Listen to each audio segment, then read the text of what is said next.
بسم اللہ الرحمن الرحیم۔ السلام علیکم friends, welcome to my YouTube channel. امید کرتا ہوں آپ سب خیریت سے ہوں گے۔ آج کی اس ویڈیو میں ہم ایک نئی سبق آموز کہانی کے ساتھ حاضر ہوئے ہیں۔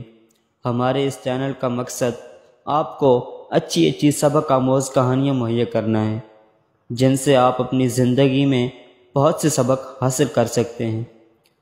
کہانی کی طرف جانے سے پہلے ایک چھوٹی سی ریکویسٹ، اس چینل کو سبسکرائب کریں اور بیل آئیکن کا بٹن دبائیں۔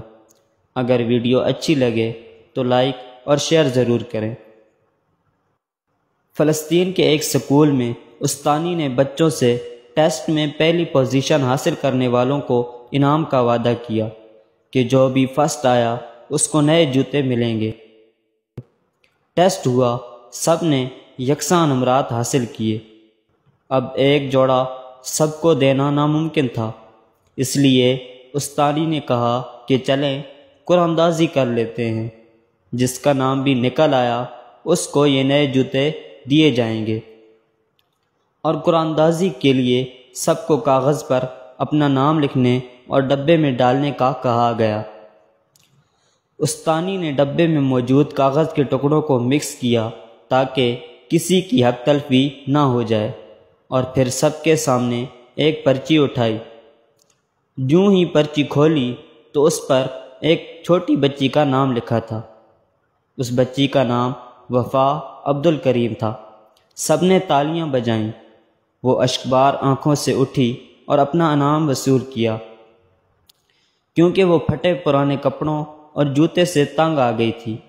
والد کا سایہ سر سے اٹھ گیا تھا اور ماں لاچار تھی، اس لیے جوتوں کا یہ انعام اس کے لیے بہت معنی رکھتا تھا۔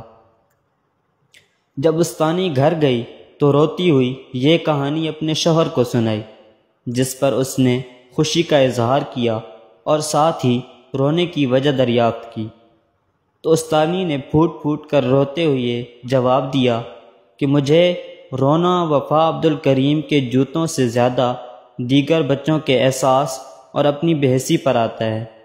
جب میں نے ڈبے میں موجود دیگر پرچیوں کو چیک کیا تو سب نے ایک ہی نام لکھ دیا تھا، وفا عبدالکریم، کیونکہ ان معصوم بچوں کو وفا عبدالکریم کے چہرے پر موجود لاچاری کے درد اور کرب محسوس ہو رہا تھا، لیکن ہمیں نہیں، جس کا مجھے بہت افسوس ہے۔ میرے ایک استاد بتایا کرتے تھے کہ بچوں کے اندر احساس پیدا کرنا اور عملاً سخاوت کا درس دینا سب سے بہترین تربیت ہے۔ ہمارے کئی اسلاف کے بارے میں کتابوں میں موجود ہے کہ وہ خیرات، صدقات اور زکوٰۃ اپنے ہاتھوں سے نہیں بلکہ بچوں کو دے کر ان سے تقسیم کروایا کرتے تھے۔ جب پوچھا گیا تو یہی وجہ بتائی کہ اس سے بچوں کے اندر بچپن سے ہی غریبوں اور لاچاروں کا احساس پیدا ہوتا ہے۔ اپنے بچوں کو بچپن ہی سے احساس سخاوت اور بھائی چارگی سکھائیں تاکہ بڑے ہو کر وہ بھی اپنے سے نیچے لوگوں کی درد اور تکلیف کو محسوس کر سکیں۔